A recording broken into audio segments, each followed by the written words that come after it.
Good day guys, welcome to my channel. So nandito na naman tayo para sa panibagong video natin. So ang i-content naman natin ngayon ay yung bagong skill ng ating class, no? Dahil nga ito ay medyo hindi familiar sa iba at para maiwasan natin ang gastos dahil baka pag mali ang na-upgrade natin, syempre i-reset natin siya. 300 just din ang ating magagastos kapag tayo ay nag-reset nito kapag nagkamali tayo. Anyway, bago ang lahat, thank you pala dun sa mga nag-subscribe natin na mga followers. Tayo ay 450 subscriber na as of this moment. So sana patuloy kayong mag-like and subscribe na rin kayo sa ating mga videos. At mag-comment na rin kayo guys, no? And pakishare na rin itong ating mga videos para meron tayong mga ma-enlighten na mga MU players. So simulan na natin ng ating video. Ang ma-advise ko lang para sa mga player natin na wizard, kapag kayo ay mag-upgrade ng skills nyo, mag-focus lang kayo sa isa. I-maximize nyo yun or i-maximum level nyo yung skill nyo dahil nga kapag paiba-iba kasi medyo mahihirapan kayo palakasin yung character nyo, lalo hirap ipa-level up nito. So tayo, itong combo damage na to, papalitan natin ito guys, no? Ang gagawin natin yung int na int upgrade or yung papataas ng ating int kasi more on damage siya. Kasi yung int magagamit natin dito sa Pyroblast natin. So i-reset natin siya. Yung combo damage kasi una naisip ko para sa damage ng combo natin para mas malakas yung damage niya.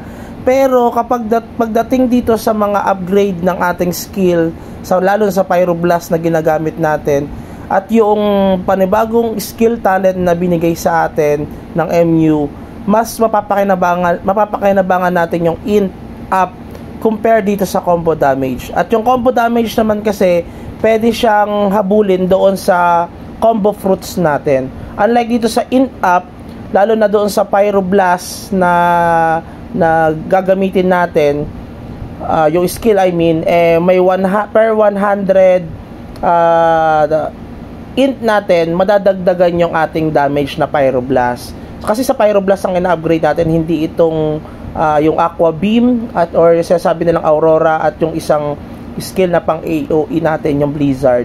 So kung makikita nyo dito, each 100 points ng int natin ay madadagdagan yung ating damage by percent syempre. So kapag mas mataas yung int natin, mas malakas ang ating damage. So yung int kasi, yung int up na skill nito, maganda kasi siya kasi by percent yung dagdag niya. Meaning to say, kapag mas mataas ang int natin, by percent yung magiging additional natin sa int. So the more na mas mataas ang int natin, mas malakas ang magiging damage natin.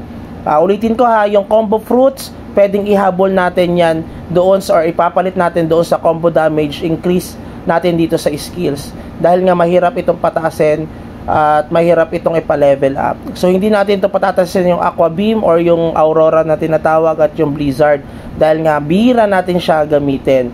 Kasi yung ating Pyroblast, magagamit natin siya sa PvP, sa farming at syempre sa level up, no? So yung kasi ang madalas natin na ginagamit kapag tayo ay nagpa-farm, nakikipag PvP at the same time sa pagpapa-level. Kung mapapansin nyo doon sa ating video, dyan, naka-AFK lang ako.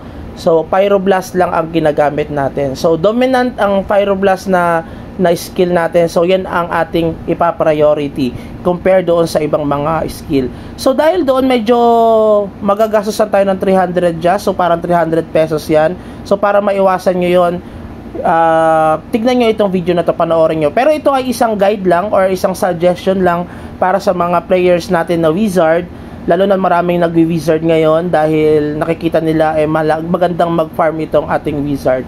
So para maiwasan yung gastos tulad niya 300 just, gayahin nyo ito kung gusto nyo lang naman din guys, no? Pero nasa inyo pa rin yan, choice nyo yan. So para sa akin, maganda itong build na gagawin natin dahil nga may iba tayong option tulad ng combo fruits na yon, gagawin natin siya dahil kung yung video natin last time na pinapataas natin yung AG natin for the attack speed, inahabol natin siya. So kapag yun ang ginawa natin, mahabol din natin yung damage ng ating character. So isa tong sa patatasin natin yung meteorite by level 26 kasi ito.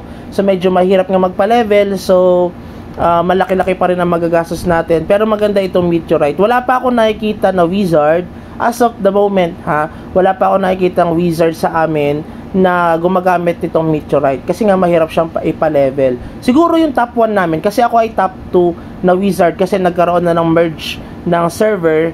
Ewan ko lang kung itong top 1 namin ay meron ng meteorite. Hindi ko pa kasi nakikita sa Sage War at the same time sa ibang laban na ginagamit yung kanyang meteorite.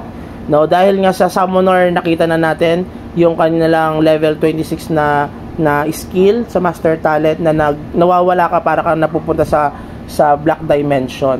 So itong bagong skill na binigay ng MU Monarch, itong skill talent, mag-focus pa rin kayo sa Pyroblast kasi hindi natin ginagamit masyado yung Aurora at saka yung Blizzard, yung AoE.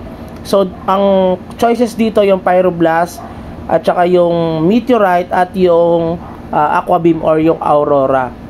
Kapag itong patatasin natin itong Pyroblast up kasi yun yung madalas natin na ginagamit.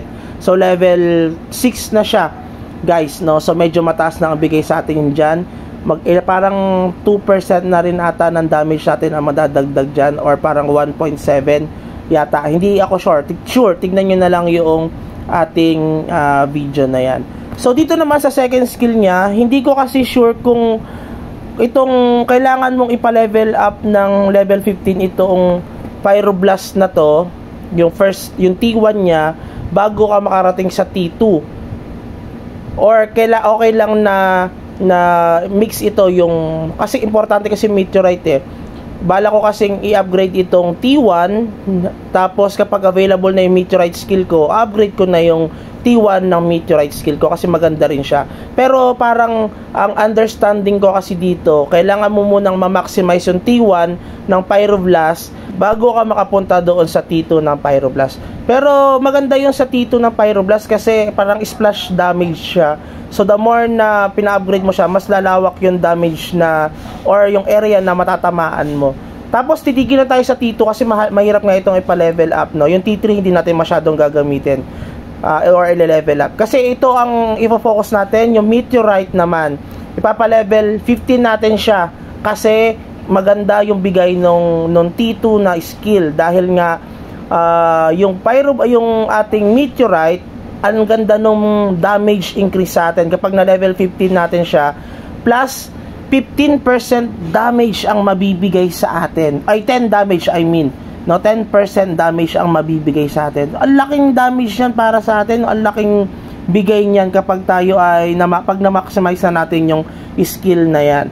Tapos, dito naman sa T2 ng meteorite, guys, kung mapapansin nyo, ililipat natin, no? Medyo mabagal lang yung transition.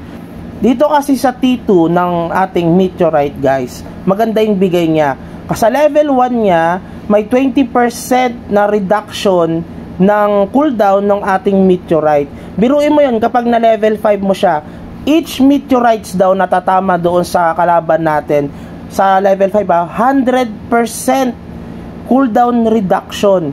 No, ibig sabihin nun, di ko alam kasi kung ilang reduction or cooldown yung meteorite skill natin. Pero, syempre, kung ito ay 10 seconds or 15 seconds, matagal na yung 15 seconds, di ba? Biruin mo yon, parang 5 seconds lang, makakas mo na ulit itong meteorite natin. Ay, ang lakas ang dami sa meteorite, guys. Diba kung mapapansin nyo yung ating skill ng meteorite doon sa master talent, parang 900% damage ata yung kanyang mababawas. Biruin mo yon, para siyang nagiging other skill ng ating character. OP para sa akin to, no? Overpower itong meteorite na to kapag na-maximize natin itong ating skill ng ating wizard. Biruin mo yon, ang lakas ng Pyroblast natin, tapos ang kanyang second skill ay itong meteorite na ang lakas damage, tapos pag na T3 mo pa siya, meron siyang splash damage, so maganda siyang gamitin sa Sage War, sa cross server war, at the same time syempre sa PvP. Bakit? Kasi ang daming niyang tatamaan, ang daming niya mapipk, ang lakas ng character mo, diba? Syempre, hindi naman natin alam sa mga talent ng mga DK, syempre ng MG, pero para sa akin, overpower itong ating wizard na character, no? So, Para sa akin, maximize lang natin yung mga skill. Itong mga fruits na yan, dadagdagan natin siya by Agi. Pero dun yung topic kasi natin is more on skill ng ating wizard, yung master talent natin. At yung ating bagong skill talent na Pyroblast, yung T1, T2 at saka yung T3. So yun lang guys, kung umabot ka sa video na ito, please consider like, subscribe, and also share this video para naman sa ating mga MU players na gusto maging wizard, no, or magpapalit ng wizard na character. Kung makikita nyo, top 2 lang tayo sa merge server. Dati top 1 tayo sa ating, or magta-top 1 dapat tayo doon sa ating server 144 bago mag-merge. Pero dahil nag-merge na ang server 143 at saka yung 144 kami, naging top 2 na lang tayo guys. But anyway, maraming salamat. Mag-enjoy lang tayo sa paglalaro, no? So, have a good day. Bye-bye.